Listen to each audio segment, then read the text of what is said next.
Have you ever had that moment कि जब words ना आपके यहाँ होते हैं, आपके दिमाग में होते हैं, लेकिन the moment you start speaking सब कुछ उल्टा पुल्टा हो जाता है।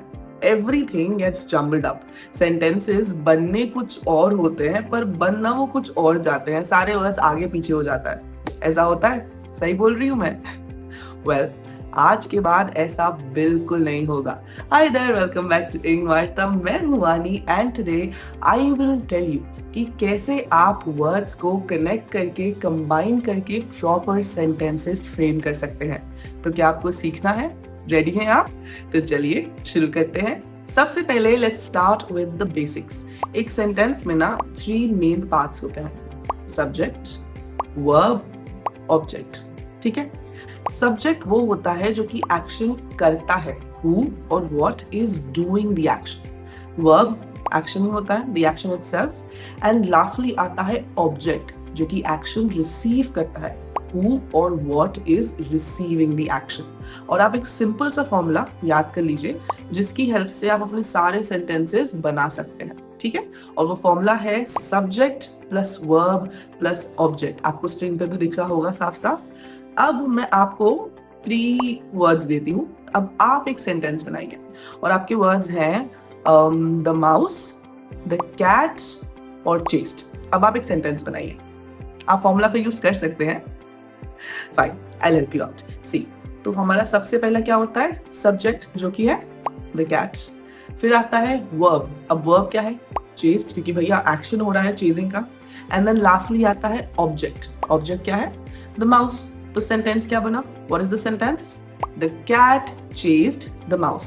सिंपल, बहुत ही बेसिक है, बहुत डिफिकल्ट तो नहीं था, आई होप, है ना? So now that you know how to frame a sentence using the basic formula subject plus verb plus object, अब हम सीखते हैं कि अपने sentences को हम और ज्यादा engaging और lengthy कैसे बना सकते हैं with the help of adjectives and adverbs. Firstly हम start करेंगे adjectives के साथ, ठीक है? लेकिन सबसे पहली चीज, what are adjectives? See, adjectives are describing words. Adjective describe करता है कि हमारा subject या फिर object कैसा है. Is it big or is it small? Is it tall? Is it short? काला है, गोरा है, पतला है, मतलब जो भी words हमारे subject को या फिर object को describe करते हैं उनको हम adjectives कहते हैं. ठीक है? अब हम जो हमारा सेंटेंस था, जो हमारा बेसिक सेंटेंस था, the cat chased the mouse, हम उसी सेंटेंस के साथ आगे भी उसी से सीखेंगे ताकि आपके लिए ज्यादा इजी हो अंडरस्टैंड करने के लिए। ओके, सो हमारा सेंटेंस था the cat chased the mouse. अब यहाँ पे हम कैट के लिए और माउस के लिए 2 एडजेक्टिव्स ढूंढते हैं। सो कैट के लिए लेते हैं हम बिग कैट और माउस के लिए हम लेते हैं स्मॉल माउस। ठीक है? तो अब हम इसी सेंटेंस में एडजेक्टिव्स को ऐड करेंगे। हमारा फॉर्मूला क्या था? Subject plus verb plus object. और जो एडजेक्टिव्स हैं वो हमारे सब्जेक्ट एंड ऑब्जेक्ट के पहले आएंगे। तो अब सेंटेंस हमारा क्या बनेगा? हमारा बेसिक सेंटेंस क्या था? The cat chased the mouse, right? और हमने कैट के लिए कौन सा एडजेक्टिव यूज करा? बिग। और माउस के लिए स्मॉल। तो अब हमारा सेंटेंस क्या बनेगा? The big cat chased the small mouse. Simple, easy है ना? So now that you know how to expand a sentence with the help of adjectives, अब हम सीखते हैं कि adverbs की हेल्प से हम sentences को कैसे expand कर सकते हैं। ठीक है? लेकिन सबसे पहले let's find out कि adverbs क्या होते हैं। ये verbs तो पता है, verbs होते हैं action words, पर ये adverbs क्या है? See, adverbs are verbs which describe verbs. Basically, adverbs वो words होते हैं जो कि verb को describe करते हैं, हमारे action को describe करते हैं. See, confuse मत होइए. Let me give you 2 examples. ठीक है? Supposing हमारा verb है run और eat. So supposing कोई दौड़ रहा है and बहुत तेज दौड़ रहा है. She ran fast. तो run तो हो गया हमारा verb.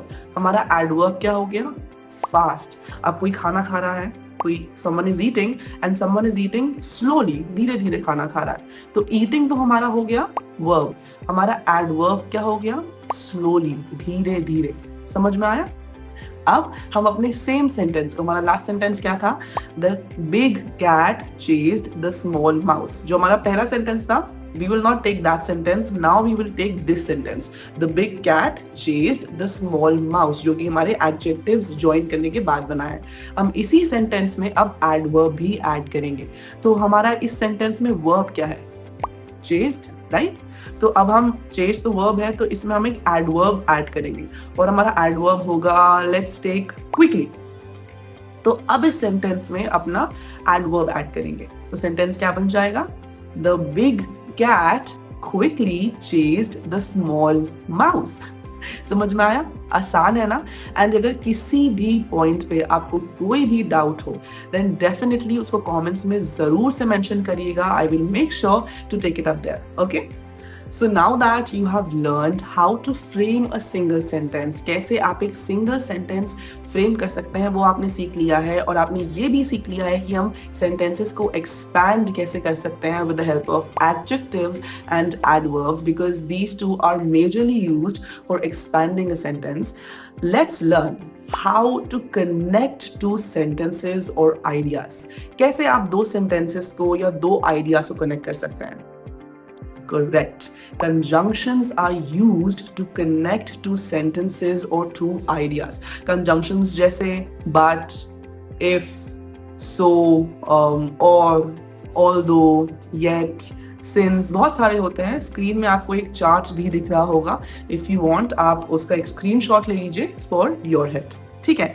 Now let's take two simple sentences and combine them, connect them with the help of a conjunction.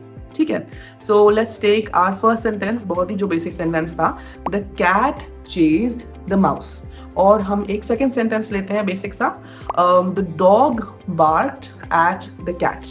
Now अब इन दोनों sentences को आप connect करिए with the help of a conjunction. Correct. And is the conjunction that we will use here. और हमारा sentence क्या बन जाएगा? The cat chased the mouse and the dog barked at the cat. Simple. चलिए एक और example हम ले लेते हैं. तो हमारा पहला सिंपल सेंटेंस है Raman missed the bus and दूसरा है Raman woke up late.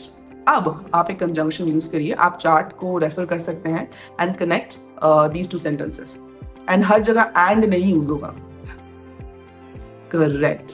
The correct conjunction will be because Raman missed the bus because Raman woke up late. Simple, easy है ना? So I really hope that things were easy enough for you to understand, because मैंने अपने end से चीजें बहुत ही ज़्यादा simplify करके आपको समझाया है ताकि आपकी help हो पाए. And अब हम मूव करते हैं चैलेंज की तरफ, जिसके लिए मैं बहुत ही ज़्यादा एक्साइटेड हूँ आपको चैलेंज देने के लिए. देखने की बात ये है कि आप चैलेंज में कितना अच्छे से परफॉर्म करते हैं. तो क्या आप तैयार हैं? वेल, चैलेंज ना बहुत ही सिंपल है, बहुत डिफिकल्ट नहीं है. It is very basic. आपकी स्क्रीन पे आपको 10 वर्ड्स एंड फ्रेजेस दिख रहे होंगे. चैलेंज ये है कि इन वर्ड्स एंड फ्रेजेस को कनेक्ट करके, कंबाइन करके आपको एट लीस्ट 3 सेंटेंसेस फ्रेम करने हैं.